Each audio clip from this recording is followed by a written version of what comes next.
Students, question number 101 discuss करते हैं 70th BPSC का। Who among the following Indian capitalist was not the architect of Bombay plan. यहाँ पर कौन नहीं था ये पूछा गया है। GD Birla, Shriram, JRD Tata, Dhirubhai Ambani. तो इसमें अगर आप दो ऑप्शन देखेंगे, जीडी बिरला और जेआरडी टाटा, तो अपने को ये पता है। अच्छा, फर्स्ट ऑफ ऑल मैं आपको ये बता देता हूँ कि आपको हल्का सा आइडिया ये होना चाहिए कि बॉम्बे प्लान था क्या।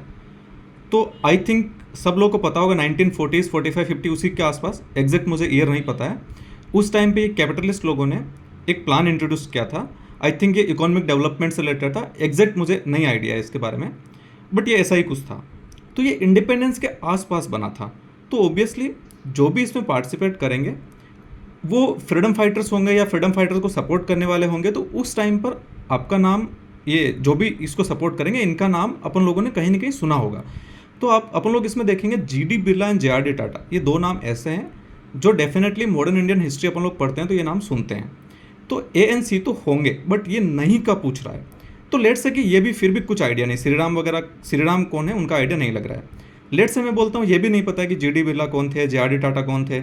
तो अपन लोग ऑप्शन डी पे ध्यान देते हैं। ये बोला नॉट द आर्किटेक्ट, ये धीरूभाई अंबानी। मैं ये मान के चल रहा हूँ कि ये आप सब लोग को पता होगा, ये मुकेश अंबानी और अनिल अंबानी के फादर थे, धीरूभाई अंबानी। तो इनके होने के चांसेस क्या, इस पर डिस्कशन करते हैं।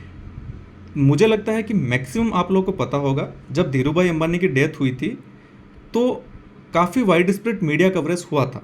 तो मैं ये मानता हूँ कि डेफिनेटली ठीक है, ये इवेंट हाल फिलहाल का नहीं, इनकी डेथ को हुए भी काफ़ी टाइम हो गया, बट जब मैं उस टाइम बच्चा टाइप का था तो मुझे इतना याद आ रहा है कि उनकी डेथ इन्हीं कुछ पिछले 15-20 साल में ही हुई थी।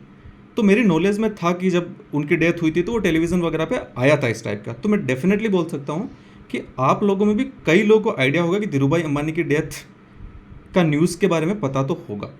तो ये बोल सकते हैं कि कोई जो फ्रीडम फाइटर या जो फ्रीडम मूवमेंट को सपोर्ट करने वाला पर्सन होगा वो इतना लंबे टाइम तक जिया होगा कि आपकी नॉलेज में उसकी डेथ है। लाइक हाल फिलहाल के पिछले 15-20 साल में उनकी डेथ हुई है।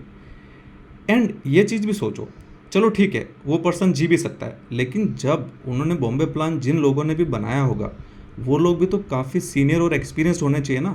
तो उस टाइम पे भी तो उनकी एज 40-50 ईयर्स रही होगी, और उसके बाद में भी अभी तक उस एज के आदमी का अभी तक जिंदा रहना ये पॉसिबल ही नहीं है। बहुत कम चांस है कि धीरूभाई अंबानी की एज इतनी हो सकती है। तो अपन लोग बोल सकते हैं कि नोट बोला है तो यही उसमें पार्टिसिपेट नहीं किए होंगे। बाकी जीडी बिरला, जेआरडी टाटा, श्रीराम, ये हो इन्होंने पार्टिसिपेशन किया होगा, बिकॉज इनमें से किसी की भी डेथ आपकी नॉलेज में नहीं है, ये बहुत पहले ही डेथ हो चुकी है। तो ये फ्रीडम मूवमेंट को सपोर्ट करने वाले लोग होंगे। धीरूभाई अंबानी का एग्जैक्ट बर्थ ईयर क्या है वो मुझे आइडिया नहीं है, बट हाँ उनकी डेथ हम सब लोगों के नॉलेज में है, हाल ही फिलहाल पिछले 15-20 साल में ही हुई है। उनकी डेथ के टाइम पर ये प्रॉपर्टी को लेकर मुकेश अंबानी, अनिल अंबानी में कुछ विवाद भी हुआ था। तो इस टाइप की न्यूज़ काफ़ी चली थी। तो ये अगर आपको आइडिया है कि धीरूभाई अंबानी की डेथ के बारे में, डेथ की न्यूज़ के बारे में अगर आपको पता है तो आप गेस कर सकते हैं कि डेफिनेटली वो बॉम्बे प्लान के पार्ट नहीं रहे होंगे, क्योंकि बॉम्बे प्लान तो इंडिपेंडेंस के टाइम पर आया था। तो ये सोच के मैंने डी ऑप्शन को टिक किया और डी ही करेक्ट आंसर है। अच्छा, कुछ लोगों ने वीडियो के कमेंट में पूछा है कि और 1 to 150 तक डिस्कस कर दीजिए, किसी ने बोला कि और बहुत सारे क्वेश्चंस डिस्कस करो। तो मैं आपको ये बताना चाह रहा हूँ कि इन क्वेश्चंस के टेक्निक से मैं क्या समझा रहा हूँ। लाइक मैं आपको 50-100 क्वेश्चंस में समझा दूंगा ना, लेकिन जब तक वो क्रक्स क्या वो आप नहीं समझोगे ना तो कभी भी आप अप्लाई कॉन्फिडेंस के साथ नहीं कर पाओगे। क्रक्स ये है कि अपने ब्रेन को ओपन रखना है, ये इस पर स्टक नहीं होकर जाना है कि जैसे ही क्वेश्चन पढ़ा, अरे ये मैं तो पढ़ के नहीं आया, ये क्या आंसर है, मुझे कुछ नहीं पता, मैं छोड़ दूंगा, या फिर पैनिक हो गए, या फिर ऑप्शन ठीक से नहीं पढ़ रहे हो। क्रक्स ये है कि अपने दिमाग को खुला रखना है। अगर आपने 20-25-30 क्वेश्चन ही प्रैक्टिस किए हैं लेकिन आप टेक्निक समझ गए हैं कि काम माइंड के साथ में, शांत दिमाग के साथ में सारे ऑप्शंस को सोचना है, उस क्वेश्चंस के थोड़ा आसपास इधर उधर भी थॉट देना है, अपने दिमाग को खुला रखना है, तो उससे कुछ ना कुछ आपको क्लू मिलेगा। वो नहीं मिलता है तो ठीक है, फिर एंड में तो आप छोड़ सकते हैं।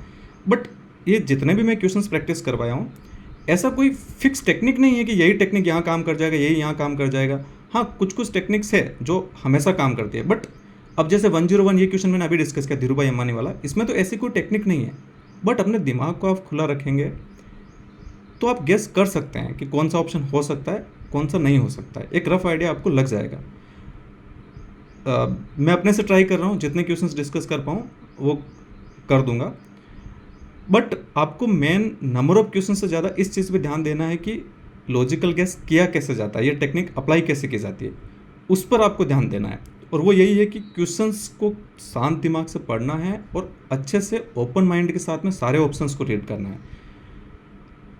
और कुछ आपको खुद भी प्रैक्टिस करना पड़ेगा, तभी आपको कॉन्फिडेंस आएगा। लेट्स से कि ये वीडियो देख लिया आपने, बट जो भी मैंने पहले वीडियो बनाया है वो टेक्निक अगर आपने प्रैक्टिस की है, 2-4 क्वेश्चंस खुद से प्रैक्टिस करके देखें, तब डेफिनेटली आप और कॉन्फिडेंट फील करेंगे और उस कॉन्फिडेंस में फिर आपके मार्क्स भी गेन होंगे। वीडियो देखने के लिए थैंक यू।